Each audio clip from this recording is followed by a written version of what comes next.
카이로에 있는 이집트 박물관 지하 어딘가에는 대부분의 방문객이 결코 가보지 못하는 방들이 있습니다. 그곳에는 3000년 동안 죽은 자들이 얼굴과 머리카락, 이목구비가 온전히 보존된 채로 기다리고 있습니다.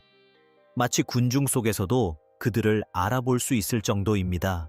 한 세기 넘게 학자들은 이 사람들이 누구인지, 어디에서 왔는지, 그들의 얼굴이 무엇을 의미하는지에 대해 논쟁을 벌였다. 그 논쟁들은 격렬하고 정치적이었으며 거의 전적으로 누구나 볼 수 있는 것에만 기반했다. 아무도 생물학적 측면에 대해 질문할 생각을 하지 않았다. 마침내 그 답을 찾았을 때 그것은 누구도 예상하지 못한 것이었다.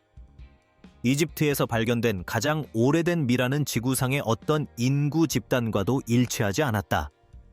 현대 이집트인도, 사하라 이남 아프리카인도 현재의 유전자 데이터베이스로 명확하게 설명할 수 있는 어떤 집단과도 일치하지 않았다. DNA 분석 결과는 기존 이론을 확증하는 것이 아니었다. 오히려 그보다 훨씬 더 기묘하고 불안한 무언가가 드러났다. 미라는 DNA 분석 없이도 충분히 강렬한 인상을 남길 수 있었다. 바로 그것이 언제나 문제였다. 1905년 고고학자들이 유야의 무덤을 발굴했을 때 그들은 3000년 전에 죽었음에도 불구하고 여전히 사람의 모습을 하고 있는 남자를 발견했습니다. 쌓여있던 시신도 해골도 아닌 얼굴이 그대로 남아 있었습니다. 그의 금발, 거의 노란색에 가까운 머리카락은 아마포로 덮인 몸 위로 선명하게 드러났습니다. 그의 코는 도드라지고 곧았으며 세월의 흔적이 전혀 남아 있었다. 그의 이목구비는 너무나 잘 보존되어 발굴 당시 찍은 사진들이 고고학적 기록이라기보다는 초상화처럼 보일 정도였다. 유야는 귀족으로 티아 왕비의 아버지이자 아멘호텝 3세 파라오의 장인이었다. 그는 어떤 기준으로 보더라도 고대 이집트 권력의 중심에 있었으며 대중적으로 널리 알려진 고대 이집트인의 이미지와는 전혀 다른 모습이었다. 그의 아내 투야도 그의 곁에 묻혔는데 그녀의 보존 상태 또한 놀라울 정도로 훌륭했다. 방부 처리 덕분에 그녀의 얼굴은 3000년 동안 그대로 보존되었다. 그녀는 고대사에서 가장 많이 회자되는 인물 2명인 아케나텐의 할머니이자 투탕카멘의 증조 할머니였다. 그녀의 혈통은 신왕국의 중심부를 관통했다. 그녀의 얼굴은 온전히 보존되었다. 그리고 이집트 역사상 가장 강력한 여왕 중 한 명이었던 타이가 있었다. 아멘호테프 3세의 위대한 왕비이자 아케나텐의 어머니, 그리고 훗날 역사상 가장 유명한 고고학적 발견이 될 어린 왕의 할머니였던 그녀의 무덤이 있었다. 미라로 보존된 그녀의 유해는 매우 인상적인 외모를 지닌 여성이었음을 보여주었고, 이러한 특징은 이집트 학자들 사이에서 수십 년 동안 그녀의 출신, 조상, 그리고 궁정에서의 그녀의 높은 지위가 이집트 지배 계층의 민족 구성에 대해 무엇을 의미하는지에 대한 논쟁을 불러일으켰습니다. 람세스 대왕은 상황을 더욱 복잡하게 만들었다. 그는 이집트 제19 왕조의 세 번째 파라오였으며 대부분의 역사가들은 그를 이집트 역사상 가장 강력했던 시기에 가장 강력한 통치자로 여긴다. 20세기에 걸쳐 여러 차례 발굴 및 조사된 그의 미라는 붉은 머리카락, 길고 좁은 얼굴, 그리고 주류학계, 누구도 직접적으로 답하고 싶어 하지 않는 불편한 질문을 끊임없이 불러일으키는 신체적 특징을 보였다. 그 질문은 새로운 것이 아니었다. 미라를 볼 수 있게 된 이후로 줄곧 이집트 고고학계를 맴돌던 주제였다. 이집트 미술은 항상 이집트인과 남쪽의 누비아인들을 시각적으로 명확하게 구분해왔으며 유물들은 이를 분명히 보여준다. 박물관 소장품에는 곱슬머리와 높은 광대뼈를 가진 죄수들이 묘사되어 있는데 이는 이집트 예술가들이 이방인을 나타내기 위해 일관되게 사용했던 특정한 시각적 표현 방식입니다. 이집트인들은 스스로를 그런 식으로 묘사하지 않았습니다. 그들은 자신들을 다르게 묘사했습니다. 한 세기 동안 그 시각적 증거는 미라 자체의 물리적 증거와 함께 존재하며 진실보다는 열띤 논쟁을 불러일으켰다.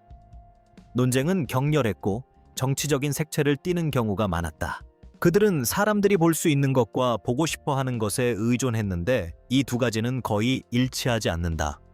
돌이켜보면 거의 이해할 수 없는 이유로 아무도 하지 않았던 것은 DNA 염기서열 분석이었다. 미라들은 발굴되고 사진이 찍히고 분석되고 전시되고 논쟁의 대상이 되고 수천 편의 학술 논문에 다뤄졌다. 그들의 얼굴은 복원되었고 질병은 진단되었으며 가족 관계는 역사 기록을 통해 밝혀졌다. 그리고 수십 년 동안 아무도 유전자를 확인하지 않았습니다. 실패의 원인은 게으름이 아니었습니다. 무엇보다 먼저 이 점을 분명히 해야 합니다. 고대 DNA 연구는 과학적 야망과는 전혀 상관없고 오로지 화학과 관련된 근본적인 문제에 항상 제약을 받아왔습니다. 유전 물질은 분해됩니다. 열에 노출되면 분해 속도가 빨라지고 습도에 노출되면 분해 속도가 빨라집니다. 또한 자외선, 박테리아, 그리고 이상적인 보존 조건이 아닌 환경에서 시간이 지남에 따라 유전 물질은 분해됩니다.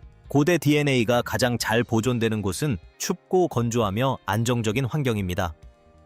시베리아의 영구 동토층, 북유럽의 석회암 동굴, 안데스 산맥의 고산 매장지 등이 그러한 환경으로 고대 DNA 혁명의 초기 돌파구를 마련해 주었습니다.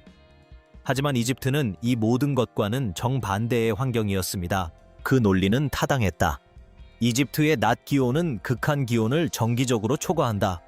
나일강 유역은 사하라 사막은 아니지만 시베리아도 아니다. 습도는 변동이 심하다. 무덤 자체는 밀봉되어 있었지만 3000년에 걸친 점유, 도굴, 발굴, 취급 과정에서 온도와 습도가 조절되지 않았습니다. 유전학자들은 이집트 미라를 살펴보고 사하라 사막 유골에 대해 했던 것과 같은 계산을 했습니다. 즉, 유물이 너무 심하게 손상되었을 것이라는 것입니다. 오염 위험이 너무 높았다. 100년 전 발굴 이후 이 미라들을 만진 모든 사람이 잠재적으로 자신의 DNA를 원래 미라의 잔해 위에 남겨놓았을 가능성이 있었다. 고대 신호를 현대의 잡음에서 분리하는 것은 오랫동안 사실상 불가능해 보였다. 이집트 특유의 또 다른 문제가 있었는데 이는 오염 문제를 더욱 심각하게 만들었다. 미라들은 발견 이후 밀폐된 환경에서 온전히 보존되어 있지 않았다. 그것들은 옮겨지고 검사되고 어떤 경우에는 포장이 풀리고 연구원들에 의해 다루어지고 박물관에 전시되고 수십 년 동안 연구 대상이 되었지만 그 연구들은 고대 DNA 복원을 염두에 두고 진행된 적은 결코 없었습니다. 1905년에는 누구도 장갑을 끼고 유전체 염기 서열 분석을 생각하지 않았습니다. 그들은 당시 이용 가능한 과학적 방법을 사용했을 뿐입니다. 그 결과 유전학자들이 이집트 미라를 연구 대상으로 진지하게 고려하기 시작했을 때는 이미 100년 동안 오염되었을 가능성이 고스란히 남아 있었습니다. 그래서 연구 분야는 다른 곳으로 옮겨갔습니다. 유럽은 수백 개의 고대 유전체 정보를 축적했고 근동 지역은 상당한 양의 데이터 세트를 구축하기 시작했습니다. 중앙아시아 스텝 지역의 고대 DNA는 인도 유럽인의 이주에 대한 기존 이해를 완전히 바꿔놓았습니다. 과학은 빠르게 발전하며 교과서를 실시간으로 다시 쓰는 결과를 낳았습니다. 이집트는 오랫동안 미지의 영역으로 남아있었다. 아무도 그 자료를 원하지 않아서가 아니었다. 고대 이집트의 기원에 관한 질문들은 고고학계 전반에서 가장 많이 논의된 주제 중 하나였다. 유전학적 해답에 대한 수요는 엄청났지만 데이터를 원하는 것과 데이터를 안정적으로 확보하는 것은 완전히 별개의 문제였고 수십 년 동안 기술적 장벽이 존재했습니다. 결국 변화를 가져온 것은 방법론이었습니다. 막스 플랑크 연구소의 연구원들은 이전 방식으로는 따라잡을 수 없었던 정밀도로 진짜 고대 DNA와 현대 오염 물질을 구별할 수 있는 선별 과정을 개발했습니다. 연구진은 어떤 조직과 미라화된 유해가 유전 물질의 분해를 막았을 가능성이 가장 높은지 확인했습니다. 뼈와 치아는 인체에서 가장 밀도가 높은 구조물이며 박테리아 침입과 환경적 손상에 가장 취약한 부분입니다. 연구팀은 카이로 남쪽에 위치한 아부세르 엘 멜렉 유적지에서 발굴된 밀에 해당 방법을 적용했고 이 유적지에서는 거의 2000년에 걸친 이집트 역사의 유물이 발견되었으며 이번에는 DNA가 검출되었습니다. 2017년 5월 네이처 커뮤니케이션즈에 발표된 이 연구는 결코 작은 규모의 작업이 아니었습니다. 기원전 1380년경 신왕국 시대부터 로마 시대에 이르기까지 1400년에 걸친 이집트 역사를 보여주는 99의 미라 유해, 서기 426년에 아부세르 엘 멜렉의 단일 고고학 유적지에서 수집된 이 샘플은 연구자들에게 유전 물질 자체 외에도 매우 귀중한 정보를 제공했습니다. 바로 연속성입니다. 이 샘플들은 광활한 국가 곳곳에 흩어져 있는 곳에서 채취한 것이 아니었습니다. 그들은 엄청나게 긴 시간 동안 한 지역에 거주했던 일관된 인구 집단이었습니다. 이는 사람들이 누구였는지 뿐만 아니라 그들의 정체성이 변했는지 이해하려고 할 때 중요한 요소입니다. 고유전학자 요하네스 크라우스가 이끄는 막스 플랑크 연구팀은 99의 밀에서 미토콘드리아 DNA를 추출했습니다. 미토콘드리아 DNA는 어머니로부터 자녀에게 전달되며 여러 세대에 걸쳐 광범위한 목의 혈통을 추적합니다. 연구팀은 90개의 샘플에서 목의 조상에 대한 90개의 데이터 포인트를 얻었는데 이는 고대 유전체학의 어떤 기준으로 보더라도 상당한 규모의 데이터 세트입니다. 미라세구이의 경우 핵 DNA를 복구할 수 있을 만큼 조건이 양호했습니다. 핵 DNA는 부모 양쪽으로부터 유전되며 미토콘드리아 데이터만으로는 얻을 수 없는 상세한 인구 수준 분석을 제공합니다. 오염 검사는 철저하게 진행되었습니다. 모든 DNA 조각은 수천 년에 걸쳐 축적되는 화학적 손상 흔적을 확인하기 위해 검사되었습니다. 현대 DNA에는 그러한 흔적이 없지만 고대 DNA에는 있습니다. 이는 지난 한 세기 동안 샘플을 다룬 모든 연구자들이 남긴 잡음 속에서 진짜 고대 신호를 구별하는 가장 신뢰할 수 있는 방법 중 하나입니다. 연구팀은 이 과정에 매우 엄격했습니다. 선별 과정을 통과한 결과만이 신뢰할 수 있는 결과였습니다. 그 결과는 즉각적이고 놀라웠습니다. 아부시르 엘멜렉의 고대 이집트인들은 현대 사하라 이남 아프리카 인구와 DNA를 거의 공유하지 않았습니다. 미라와 사하라 사막 이남 지역 인구 사이의 유전적 거리는 상당했으며 데이터 세트 전체에서 일관되게 나타났습니다. 이는 통계적 유의성의 경계에 있는 미미한 발견이 아니었습니다. 동일한 지역에서 출토된 1400년에 걸친 유골들에서 뚜렷하게 나타나는 패턴이었습니다. 오히려 그들의 가장 가까운 유전적 친척은 현재의 이스라엘, 요르단 및 주변 지역을 포함하는 레반트 지역의 고대 농부들이었다. 이들은 신왕국 시대 미라가 태어나기도 수천 년 전에 고대 세계 서쪽으로 퍼져나간 신석기 농업 확장과 관련이 있습니다. 미라들은 또한 현대 이집트인들과는 전혀 다른 방식으로 고대 아나톨리아인들과 신석기 시대 유럽인들과 밀접한 관련이 있었습니다. 이 마지막 점은 잠시 생각해 볼 가치가 있습니다. 미라들은 오늘날 이집트에 사는 사람들보다 고대 유럽인이나 아나톨리아인과 더 가까운 혈연 관계였다. 현대 이집트인들은 고대 미라들보다 사하라 이남 아프리카 혈통을 약 8% 많이 가지고 있다. 연구진은 이를 후대의 유입으로 아마도 미라가 속한 시기보다 훨씬 후인 약 700년 전에 발생했을 것으로 추정했습니다. 중세시대에 이집트 인구의 유전적 구성에 변화가 있었던 것입니다. 고대 인구와 현대 인구는 동일한 인구가 아닙니다. 람세스, 아케나텐, 투탕카멘을 배출한 피라미드 건설 시대의 이집트는 오늘날 존재하는 이집트와 유전적으로 구별됩니다. 이는 정치적인 발언이 아니라 데이터가 보여주는 사실입니다. 레반트와의 연관성은 갑자기 나타난 것이 아닙니다.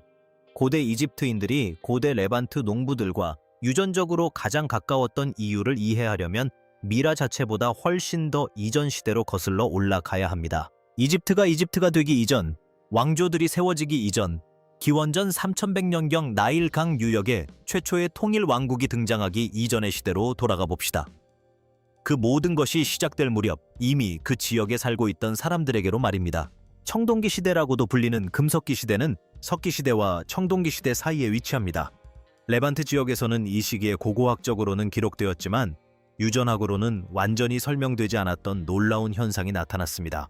특정한 집단으로 결속력이 강하고 문화적으로 구별되는 이들은 해당 지역에 거주하면서 막대한 고고학적 발자취를 남겼지만 그들의 기원은 최근까지 불분명했습니다. 이집트 미라 연구가 진행된 해인 2017년 국제연구팀은 이스라엘 북부 페키인 인근의 거대한 매장지에서 발굴된 유골의 유전체 지도를 작성했습니다.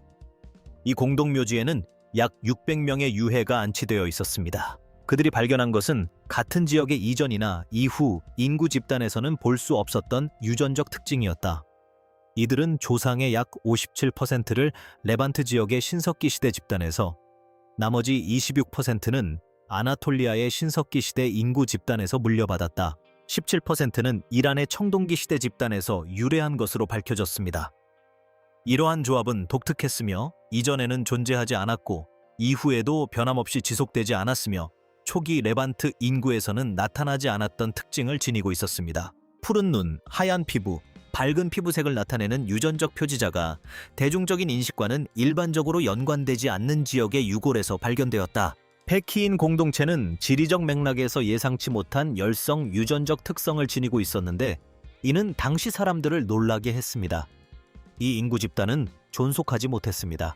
페키인에서 기록된 특정 유전적 조합은 기록에서 사라졌지만 그것이 나타내는 조상은 완전히 사라지지 않았습니다. 그것은 흩어졌고 이동했습니다. 이는 고대 근동 지역을 통한 인류의 이동이 활발하고 지속적이었던 시기에 광범위한 지역 인구의 유전적 구성에 기여했습니다. 미라 데이터세트에서 나타나는 레반트 조상을 현재 알려진 청동기 시대 인구 이동과 비교해보면 고대 이집트와의 연관성이 더욱 명확해집니다. 고대 이집트인들은 단순히 특정 시점에 레반트에 살았던 사람들과 혈연 관계가 있었던 것이 아닙니다. 그들은 그 지역의 더 깊은 조상적 기반, 즉 왕조 시대가 시작되기 수천 년 전부터 고대 근동 지역을 이동하고 정착해온 인구 집단에 축적된 유전적 유산과 관련이 있었습니다. 이것이 고대 이집트인의 정체성 문제에 대해 의미하는 바는 단순하지 않습니다. 단일한 기원 지점이나 단일한 이주 사건으로 단정 지을 수 있는 문제가 아닙니다. 인구 역사는 결코 그렇게 단정 지을 수 없지만 분명한 사실은 밝혀줍니다. 고대 이집트를 건설한 사람들은 사하라, 이남 아프리카의 어떤 인구 집단보다 레반트의 고대 농경민, 아나톨리아의 신석기 시대 사람들, 그리고 고대 근동의 광범위한 유전적 유산과 더 밀접한 관련이 있는 조상을 가지고 있었습니다. 고대 이집트의 기원지는 남쪽이 아니라 북동쪽을 가리켰습니다. DNA 분석 결과가 이를 확인시켜 주었습니다. 이집트는 단지 예외적인 사례가 아닙니다. 바로 이 점이 모든 것을 바꿔놓는 부분입니다. 고대 이집트인의 유전자 데이터와 같은 발견에 직면했을 때 본능적으로 우리는 그것을 특정 지역에 관한 특정한 이야기로 취급하고 이집트라는 범주에 넣어 관련장을 업데이트하고 모두가 이미 알고 있다고 생각했던 역사를 약간 수정하여 넘어가려는 경향이 있습니다. 그러한 직감은 틀렸습니다. 이집트 데이터가 속한 패턴은 지역적인 것이 아니라 전 세계적인 것이며 고대 DNA가 기록을 거슬러 올라갈 수 있는 모든 대륙에서 나타나고 있기 때문입니다. 2003년 리비아 남서부의 한 암석 보호소에서 7,000년 전에 사망한 여성 2명의 유해가 돗자리에 쌓인 채 발견되었습니다. 이들은 주변 사막 환경으로는 불가능했을 자연적인 건조실에서 지질학적 우연 덕분에 보존될 수 있었습니다. 20년이라는 시간과 3개의 서로 다른 연구팀이 투입된 끝에 겨우 쓸만한 정보를 추출해낼 수 있었다. 마침내 2025년 4월 전체 유전체 분석 결과가 발표되었는데 그 결과는 이집트 데이터와 같은 논리를 따르면서도 훨씬 더 나아간 것이었다. 두 여성은 사하라 이남 아프리카 혈통을 전혀 가지고 있지 않았다. 단 한 점도 없었다. 교과서적인 모델에서 남북을 잇는 유전적 다리의 중심으로 여겨졌던 지역에서 이 두 여성은 사하라 사막 이남 지역 인구와는 어떠한 연관성도 발견되지 않았다. 오히려 그들은 그 어느 곳에서도 기록된 적 없는 혈통에 속해 있었다. 현재 살아있는 어떤 사람에게서도 지구상 어디에서도 발견된 적 없는 고대 유전자에서도 찾아볼 수 없었다. 5만 년 동안 북아프리카에 고립되어 문화적으로는 주변 세계와 교류했지만 유전적으로는 완전히 단절된 채 살아온 유령 같은 존재들. 녹색 사하라는 실제했던 것이다. 호수와 강, 초원은 실제했다. 문화 교류는 분명히 일어났다. 하지만 양쪽 지역의 인구는 섞이지 않았다. 문화는 전파되었지만 유전자는 전파되지 않았다. 아메리카 대륙은 규모는 다르지만 같은 이야기를 들려준다. 2016년 유전학자 바스티안 라마스는 남아메리카와 멕시코 전역에서 수집된 콜럼버스 이전 시대의 미라와 해골 92구에서 미토콘드리아 게놈 염기 서열을 분석했습니다. 이 유해들은 500년에서 8,600년 전까지의 것으로 추정됩니다. 그의 연구팀은 유럽인과의 접촉 이전 고대 아메리카의 유전적 다양성을 나타내는 84개의 서로 다른 모계 혈통을 확인했습니다. 하지만 오늘날 살아있는 사람에게서는 이러한 혈통 중 어느 것도 찾아볼 수 없습니다. 184개의 서로 다른 혈통은 모두 멸종되었습니다. 수만 년에 걸쳐 축적된 다양성은 유럽인과의 접촉으로 줄어든 것이 아니라 오히려 사라졌습니다. 그러다 2025년 콜롬비아 보고타 고원에서 발굴된 21명의 고대 유전체가 최초로 복원되었습니다. 가장 오래된 유골 7구는 다른 어느 곳에서도 기록된 적 없는 고대 집단에 속했습니다. 그들의 DNA는 아메리카 대륙의 어떤 고대 집단이나 지구상의 어떤 현대 집단과도 일치하지 않았습니다. 약 2000년 전 그들은 완전히 사라지고 유전적으로 완전히 다른 집단으로 대체되었습니다. 완전한 인구 교환으로 후손이 전혀 남지 않았습니다. 세 대륙, 서로 다른 시간 규모, 서로 다른 원인. 하지만 결과는 동일했습니다. 수천 년 동안 생존하며 결속력 있고 문화적으로 뚜렷한 집단이 후손에게 유전적 흔적조차 남기지 않고 사라졌습니다. 고대 이집트인들도 이러한 패턴의 일부입니다. 현재 어떤 인류와도 유전적으로 정확히 일치하는 인물이 없는 집단이죠. 가장 가까운 현존하는 친척조차도 수세기에 걸친 이동과 혼합으로 인해 멀리 떨어져 있고 희석되고 변형되었습니다. 살아남은 자들이 역사를 만들어갔지만 사라진 인류는 그러지 못했습니다. 증거는 정직하게 다뤄져야 합니다.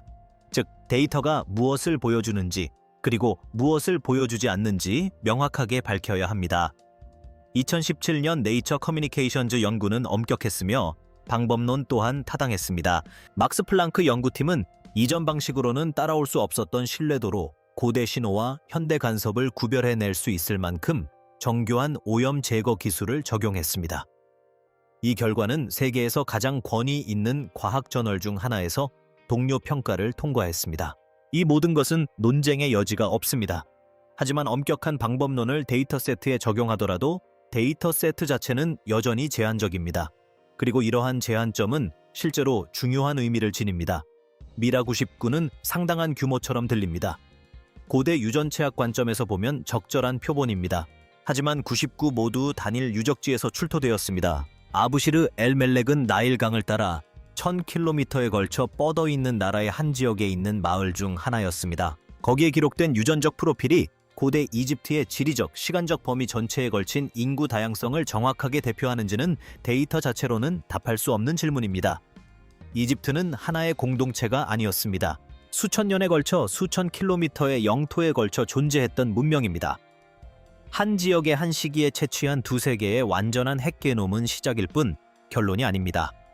지리적인 문제는 더 넓은 범위에 걸쳐 있습니다. 산기집트와 하이집트는 서로 다른 역사, 인구 증가, 그리고 주변 지역과의 교류 양상을 가지고 있었다.